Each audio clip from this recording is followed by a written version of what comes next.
All right, and welcome to the East County Sports Report for Saturday, November 23rd.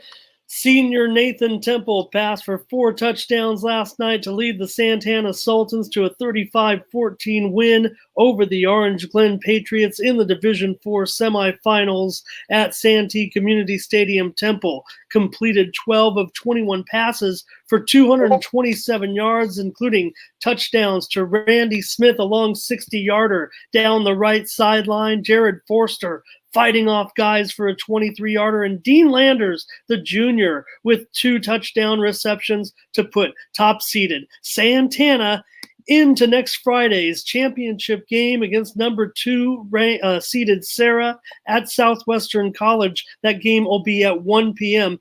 Brooks Mutaw rushed for 141 yards on 15 carries, including a 35-yard touchdown run as Santana rolled up 374 yards of total offense against 4th-seeded Orange Glen. Orange Glen only had 227 yards, which was 225 yards below their season average. Michael Richter continued his torrid run of sacks, 3 more, giving him 17 and a half on the season. Orange Glen tailback Cale Patterson, the record-setting back, was effective in the first half, rushing for 100 yards, including a 2-yard run after he burst down the sidelines for about 60 yards before getting dragged down just before the goal line. But the Sultans limited him to 26 yards in the second half. Santana will be playing in their 3rd championship game in search of their first all-time title. Of course, Santana has played Sarah already this season in that game. Temple,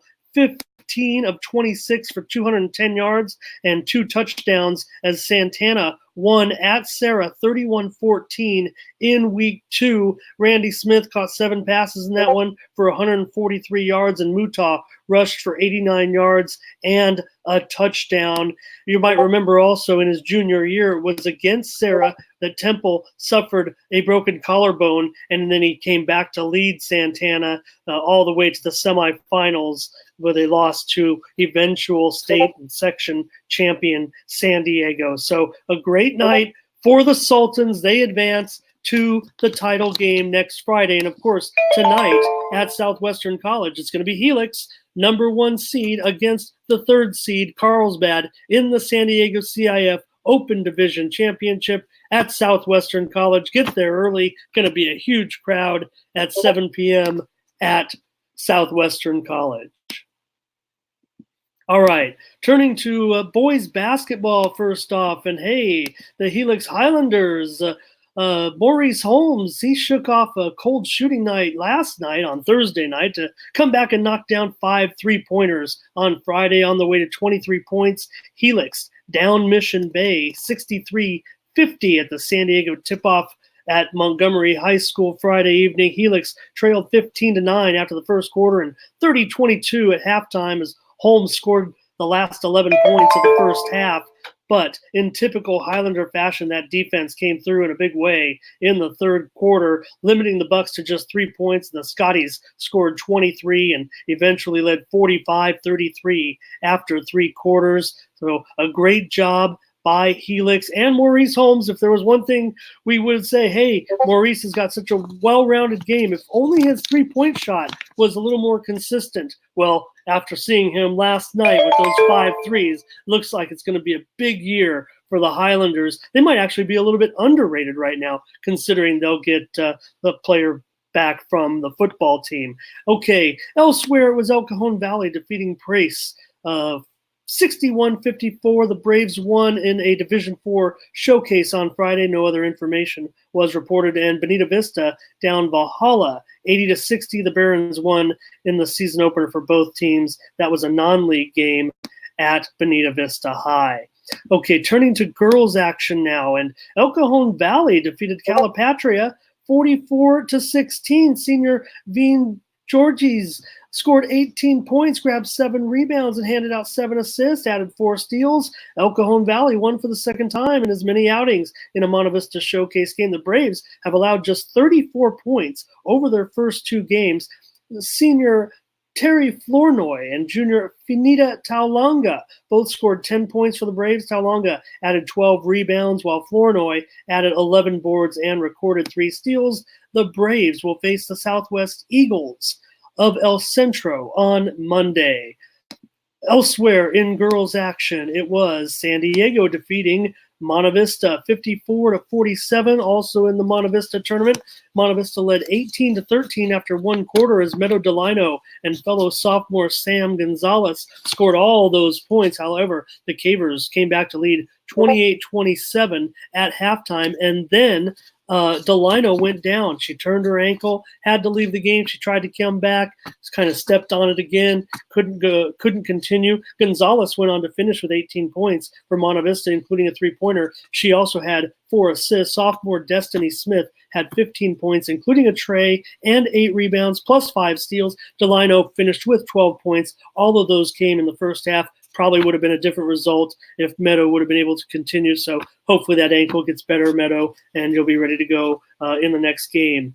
Okay, elsewhere on the girls' side on Friday night, Mount Carmel beat Santana 62-39. The Sun Devils won after leading 35-13 at halftime against Santana. Brianna Jerrig scored 16 points to lead the Sultans. The Sultans fell to 1-1 on the season. They'll face Mar Vista next Saturday. Southwest beat Granite Hills 46-35, a matchup of Eagles versus Eagles. However, it was the Southwest Eagles improving to 2-0, while Granite Hills lost their first loss in 3 starts. So pretty good game there, though. Imperial beat El Capitan 51-48 in a pretty good matchup featuring Division I teams that took place, I believe, in the Imperial Valley. Didn't get much information on that game, but Imperial beats El Capitan. I don't think that's necessarily an upset with Imperial being at home. They're kind of equally rated heading into the season in Division I. So basketball schedule on Saturday for the boys. It's Christian versus San Dieguito. That's at Madison High at noon. Helix versus Sweetwater at 12:30. That's at Montgomery High, I believe. Steele is at RB, 4 p.m. And Granite Hills is going to take a trip all the way up to Bishop. This will be at Olympian High School, apparently. It's Granite Hills and Bishop Union. Don't go to the game if you can't find where it is. I hope I don't go out there anyways. It's at 5:30 p.m. Hope I don't trip anybody up on that, but Granite Hills will play Bishop Union. All right, in the girls, it's going to be Foothills Christian taking on Steele Canyon. That's at 10:30 in the morning start. El Cap is going to be back in action again. They're going to take on Holtville at 2 p.m. And a night game, it's Grossmont and San Pasqual. That's at 7 p.m. Okay, one other basketball note that I wanted to touch on, and that was with the San Diego Christian Hawks. Kind of a nice win tonight. The Hawks got a thrilling 68-67 victory over Embry-Riddle for their first win of the season. Certainly cheered up head coach Dwayne Cosby of the Hawks. His dad is currently having some health concerns, so it was a real nice win. Embry-Riddle led by 14 at halftime, but the Hawks went on a 9-2 run that got them back in the game. They eventually overtook the Eagles with 10 minutes to go in the game and built a 6-point lead behind Bryce Parsons, the former West Hills and Grossmont College standout who finished with 16 points. The Hawks' Taden Goss got the ball late in the game. He was fouled with 6 seconds left, and he went up and drained both free throws, putting the Hawks win up by 1, and they win it for Coach Cosby on Friday night. So hope Coach's family gets better in that one. All right. Well, we'll take a look. How about at some soccer action right now? In girls, it was Mountain Empire improving to 3-0. They beat Christian 3-1. Also in girls play, it was Mount Miguel defeating Health Sciences 2-0. The Matadors scored a goal in each half. On the boys' side, the Braves took a 2-0 loss to Hoover. And there's no games scheduled in soccer in the East County that I could find anyway on Saturday. One very exciting event that's going to be taking place on Saturday is going to be up at Segerstrom High after Steele Canyon knocked off Northwood of Irvine in the Southern California Regionals in the CIF Division II, I believe, playoffs. Steele Canyon defeated Northwood 17-11. The third-seeded Cougars will face second-seeded La Jolla at 12:30 at Segerstrom High today. The score was 8-8 at halftime when Trevor Moore drove the length of the pool for a 10-9 lead with 3:37 to go in the third. Then he scored again. It was 11-10 Cougars at the end of three, but SC ended up pulling away. Moore scored again for a 14-10 lead, and the Cougars, 13-3 on the season, advance to take on La Jolla today. So rah Cougar.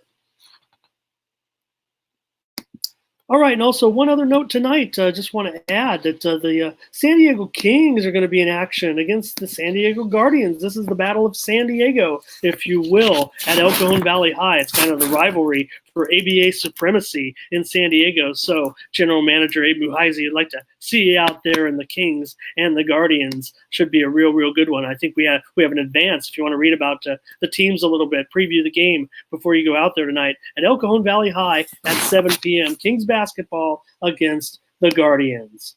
All right, well, I guess that's all I got for tonight on Saturday, November 23rd. I'm Ramon Scott. Thank you for joining me.